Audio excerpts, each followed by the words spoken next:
Okay. Good afternoon. I am Scott Forcino, an associate broker with eXp Realty in New York City and the metro area. I founded PlugIntro to solve two problems. One, that we don't have enough people to speak to, and two, that we don't have enough value to offer them when we're outside our transactions. Today, we have Monica Burgos.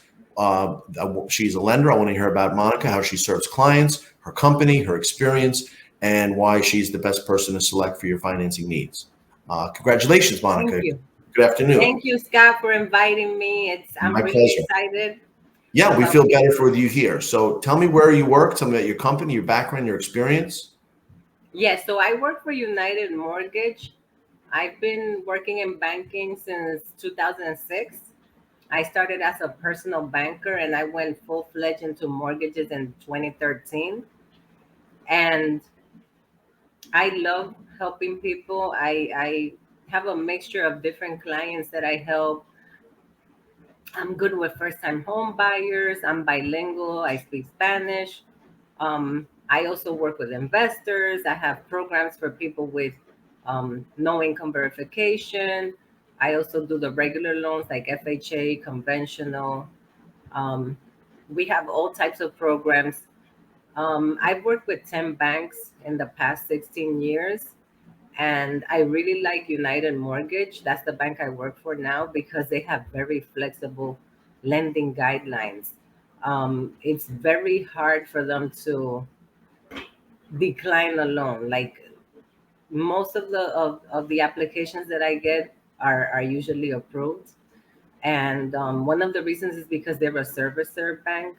So they service their loans and they're direct with Ginnie Mae, Fannie Mae, Freddie. Right now we have this program with the conventional loans where we're allowed to use blended scores. What that means is that in the past, if we had a borrower that had a low credit score, like let's say maybe below 660, we would have to put them into an FHA loan automatically because conventional financing wouldn't work for them. But now with the blended score, I don't know if all banks are able to do this, but because we're a servicer bank, we have the flexibility of using the blended score. And we had a borrower that had a 570 credit score. This was last week. But they had a co-signer with a 670.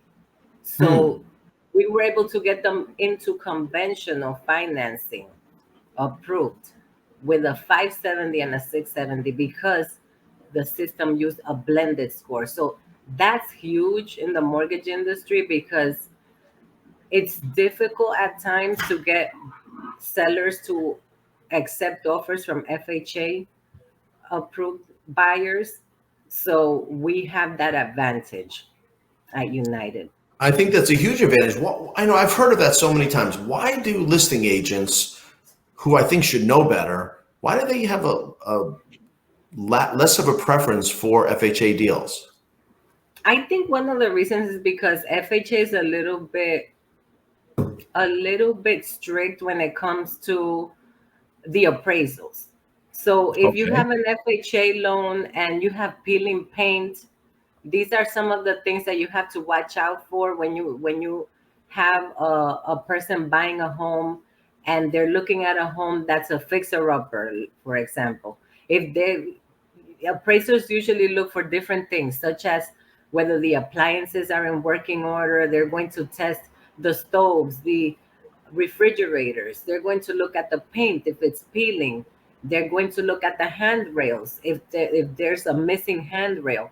So if those things are not working properly, then the appraiser either has to do a second inspection after those appliances and issues are fixed, or the bank won't be able to close on the loan. And this is one of the reasons why some listing agents or sellers don't like FHA pre-approvals, and they'll turn them down. But sometimes they might not even know the house might still pass the appraisal, but they just frown upon FHA, and it happens a lot in Westchester County because I work in the Bronx. A lot of my loans are in the Bronx and Westchester, but I'm Hmm. licensed in 5 states. I'm licensed in New York, New Jersey, Connecticut, Pennsylvania, and Florida. Um, but we mainly see it in Westchester County where and Rockland. Westchester, Rockland, they don't really like FHA pre-approved clients. Yeah, I mean, it seems that, I mean, they're just as good. They all close, and it seems that they get many more homeowners into homes that otherwise would not have a chance to do that. That's other than Yeah, real well, objectionable issues. people they associate FHA borrowers with people with low credit scores, low down payments, and high debt to income ratios. However, banks have their formulas that they use for debt to income ratio, for credit, and they make sure that if they're lending to someone, the person has the ability to repay the loan. This is the reason why we have systems in place, such as the automated underwriting system, manual underwriting. We make sure that the borrower will be able to pay for the home. So what should matter to the sellers and to the listing agents is that the borrower is approved by the bank. So at times, in order to compete in the market, what I do is I give the buyer's agents or the listing agents a copy of the automated underwriting system approval report so that they can see that the borrower has been qualified by the system. And I make sure that I collect all the documents up front, income documents, proof of funds, check their credit, their employment history. Some borrowers, if they're self-employed, I'll even go as far as doing a checking their tax transcripts to make sure that Hmm. the IRS process the tax returns, because at times it happens where the borrower might have done their taxes a month before they went out looking for homes, and the IRS has not processed the tax return.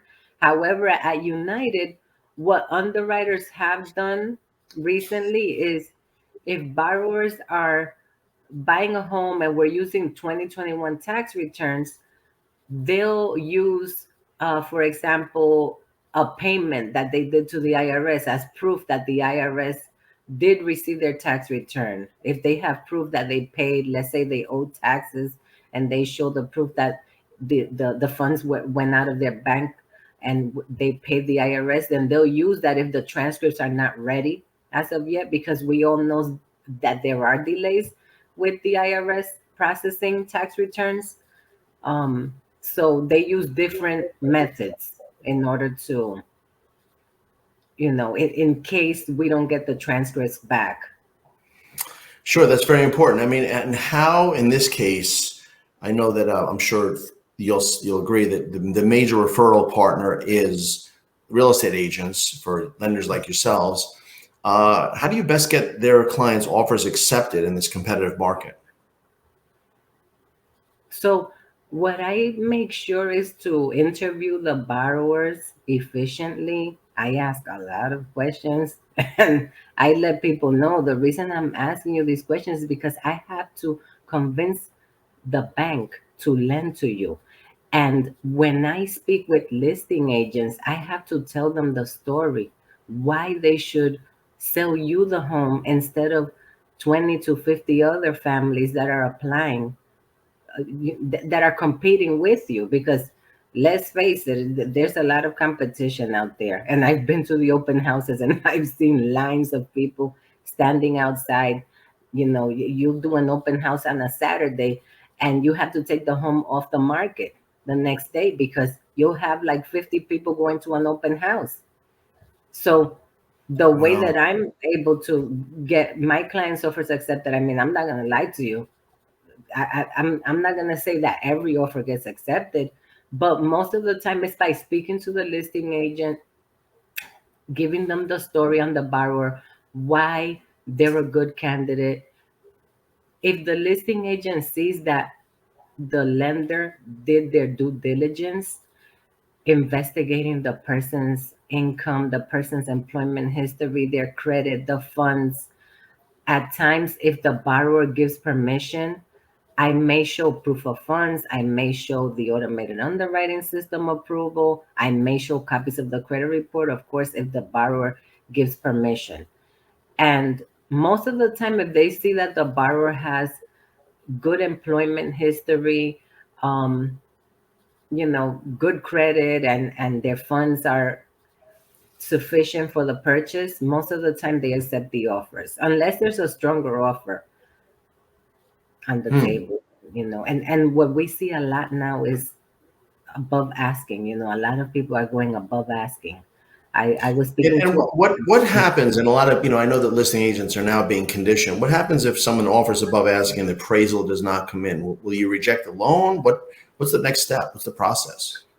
So it depends on the borrower's debt to income ratio, on their purchasing power, and on the type of loan they're doing, and the units. So for example, a single family home, you can buy it with a 97% loan to value. What does that mean?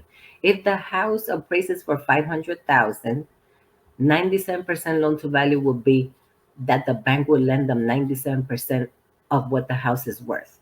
So that would be a loan of 485 for a $500,000 appraised value. If the person is buying the home for, let's say, 550, they go 50,000 above the value, they might not have to put the difference, as long as the debt to income ratio works, and as long as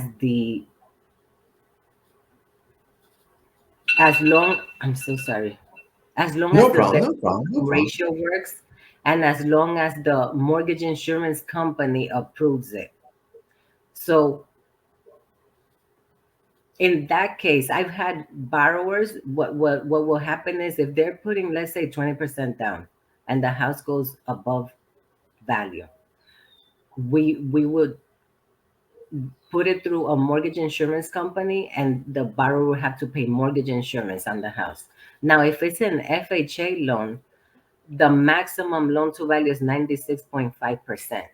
So either the borrower will have to pay the difference, or they will have to then renegotiate the price, or at times the seller might not sell them the property. But there's different ways to go around it. It depends on the person's purchasing power. It depends on the amount of units, on the loan to value that the loan requires.